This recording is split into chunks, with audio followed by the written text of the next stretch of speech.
మీ ఇద్దరిని ప్రేమించుకోద్దని నేను చెప్పడం లేదు, మీ ఇద్దరిని ఆనందంగా ఉండొద్దని నేను చెప్పడం లేదు. కాకపోతే తను నా ఇంటి కోడలుగా ఉండాలి అంటే కట్నం అడుగుతున్నాను. మమ్మీ, కోడలుగా ఉండడం కోసం కట్నం అంటే అది తన మెయింటెనెన్స్ ఫీజా? ఎందుకు మమ్మీ కట్నం ఇవ్వాలి? వాళ్ళు అమ్మాయినిచ్చారు, అది సరిపోదా? నువ్వు ఇలా కట్నం అది ఇది అని వాళ్ళని బాధ పెడుతూ ఉంటే నేను వాళ్ళ ముందు తలెత్తుకోవడానికి ఇబ్బందిగా ఉంది మమ్మీ. ఇది కరెక్ట్ కాదు. నీకేది కరెక్ట్ కాదురా. ఫస్ట్ నువ్వు కరెక్ట్ కాదు, అది అర్థం చేసుకో.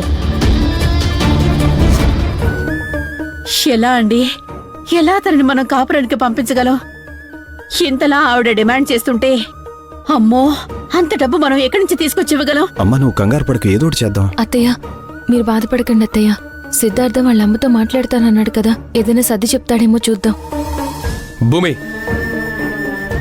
అసలు ఇదంతా నీ వల్లే భూమి. నువ్వు కనుక పెళ్లి జరిపించకపోతే ఇప్పుడు ఇటువంటి సమస్య వచ్చుండేదే కాదు. అదేంటిరా అలా మాట్లాడుతున్నావు? ఆ రుద్రా నుంచి డబ్బు అడగడానికి భూమికి ఏం సంబంధం రా? ఆ రోజు గనక భూమి ఆ సుజాత కొడుకుతో పెళ్లి ఆపకపోయుంటే ఈ పాటికి వాడు చనిపోయి నీ చెల్లెలు విధవరాలే మన ఇంట్లో ఉండేదిరా.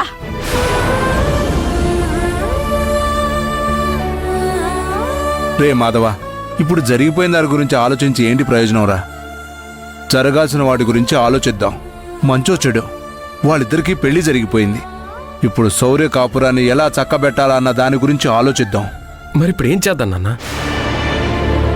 ఎప్పుడు చూడు ఆ రుద్రాని ఏదో ఒక సమస్యతో మన ఇంట్లో వాళ్ళని ఇబ్బంది పెడుతూనే ఉంటుంది. అప్పుడు అలేఖ్యకి డబ్బు ఆశ చూపించి ఇంటిని తాకట్టు పెట్టుకుని ఆ విషయంలో ఇంటిళ్ళ పాదిని ఎంతో కష్టపెట్టింది.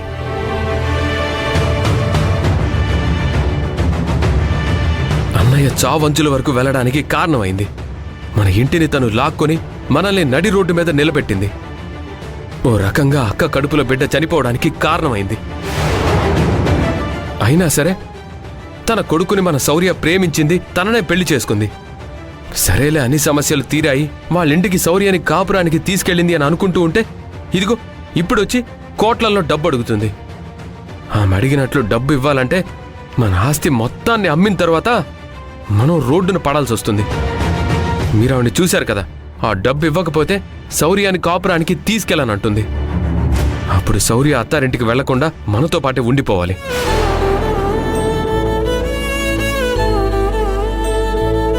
అలా అని మనం ఊరికే ఉండిపోతే ఎలారా? ఏదో ఒట్టి చేసి శౌర్యని కాపురానికి పంపించే మార్గం చూడాలి. ఆ భగవంతుడు మన కుటుంబానికి ఇన్ని కష్టాలు, ఇన్ని సమస్యలు ఎందుకు ఇస్తున్నాడో నాకేం అర్థం కావడం లేదు.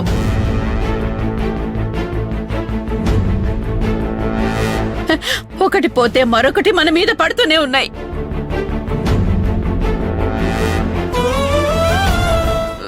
శౌర్య, నీతో కొంచెం మాట్లాడాలి.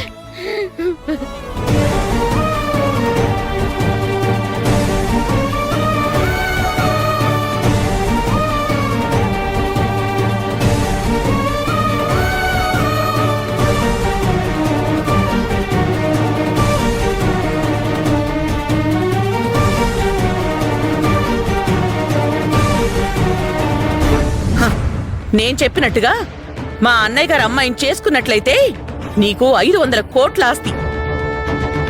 ఒక్క తాళిబొట్టుతోటి ఆ ఆస్తి మొత్తం నీదయ్యేది. తరతరాలు కూర్చుని తిన్నా కూడా తరిగేది కాదు. రూపాయి బిళ్ళ ఎప్పుడూ పెరగదు. కానీ 1 కోటి రూపాయలు పక్కన పెడితే ఆ 1 కోటి, 1,00,000, 10 లక్షలు అయినట్టు పిల్లల్ని పెంచుకుంటూ పోతుంది.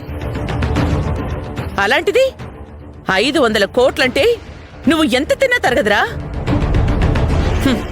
ఆ 500 కోట్లు అలాగే ఉండిపోతుంది.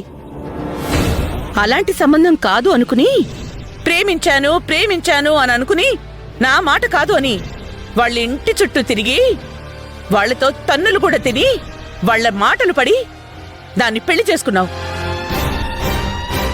సరే, నేనేమైనా కాదన్నానా? లేదు కదా.